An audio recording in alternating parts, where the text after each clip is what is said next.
Hello and welcome back, adventurers. Today we're starting our exploration of Tepest, the land of acquisition that has an iron grip over the domain. Tepest is a land of ancient forests, nested in jagged rocky hills of Timori Pass, rising from Nova Vassa's northern province towards the mountains of Midori in the west. The long fall season is marked by unpredictable weather, particularly along the Black Mist River south of Lake Kronov. Here, the clash of warm winds from the Nova Vassan plains and cold air streaming down from the Balanox causes the eternally overcast skies. Two of the three most important settlements in Tepest, Brigdara and Victal, are located on the southern shores of Lake Kronov. This large, clear mountain lake is fed up by all the rivers that rush through the Tepest. The Tepestani claim the lake is a home to a monster they named the Avank.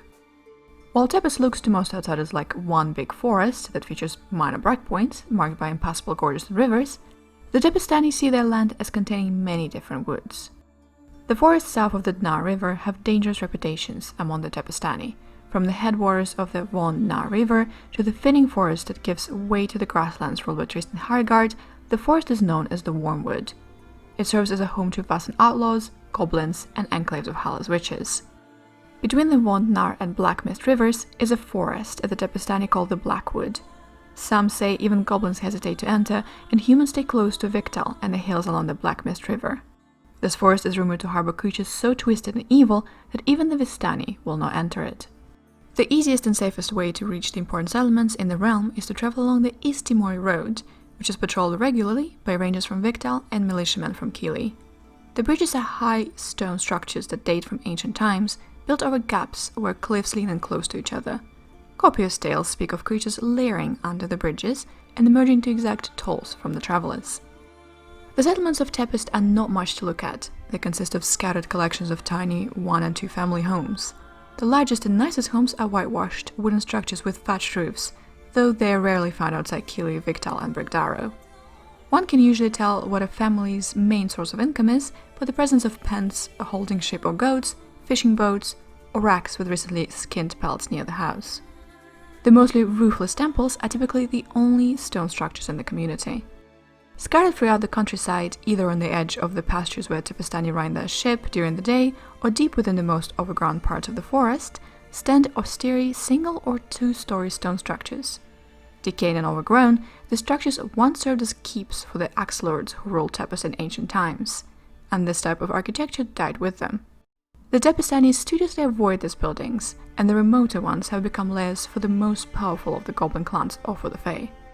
Near several of the structures are found ancient standing stones, the tallest of which stood over 6 feet in height. They all radiated faint magic of the Abjuration School, but I was unable to discern anything about what the purpose or function may have been. At one time, the stones all featured runes that I assume were magical in nature, but they are all defaced by crude representations of humanoids and game animals, and are now indecipherable. Tepest is covered with thick, ancient forests that grow in strange and bent fashions, with every oak and beech tree having gnarled trunks and branches twisted like arthritic hands of an ancient peasants. Despite the tortured appearance of the trees, they grow strong and healthy.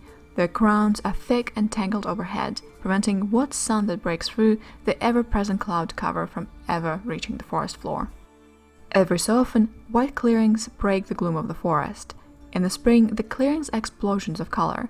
Strangely, in some of these clearings, spring and summer seem to last longer than in the forests around them.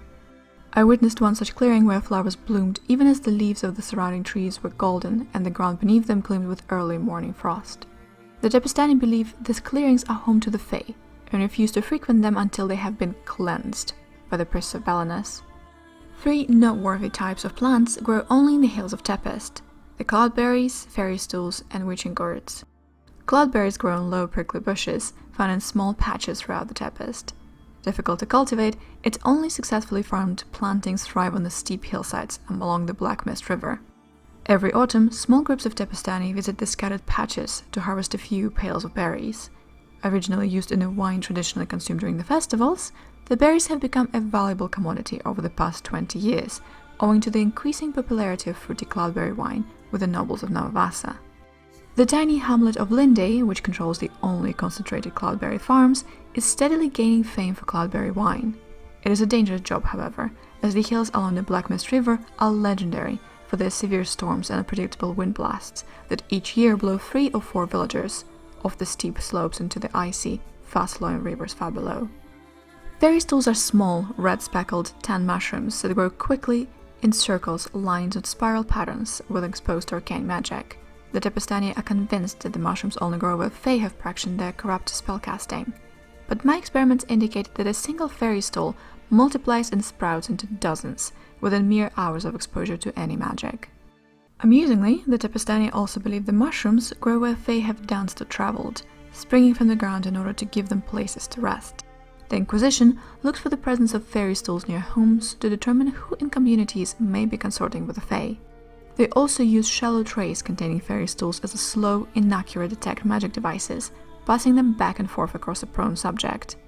If more fairy stools sprout in the tray, the subject is assumed to be either under the sway of the Fae, an ally of the Fae, or perhaps even a Fae himself. Witching gourds are small gourds filled with seeds that mature in early fall. They grow throughout Tepest forests, and the Tepestani believe that they also appear where the Fae have been. However, the Inquisition does not use them as Fae detectors. Instead, the common folk turn witching gourds to practical purposes. They dry them out and use them as rattles, highly effective at that. The people also believe that the rattles can offer protection from the Fae. If a gourd is broken open and seeds scattered, any Fae who comes upon them must stop and count all the seeds. The forests of Tepest support the standard range of wildlife one expects to find in a region of this type. Game animals are plentiful, as well as the predators. More remarkably, Tepest is a home to particularly twisted subbreeds of normal carnivores. Whatever causes the trees of Tepest to appear so tortuous and misshapen, it seems to impact the meat-eating wildlife as well. The Tepestani call these animals alternatively autumn beasts and goblin beasts. The goblins seem adept at training them and using them as some form of a mount or guarding animal. As for natural creatures, Tepest has more than its fair share. Like other lands that border on the Shadow Rift, an ever-increasing variety of Fae call the forest's home, adding to an apparently already larger than normal fairy population.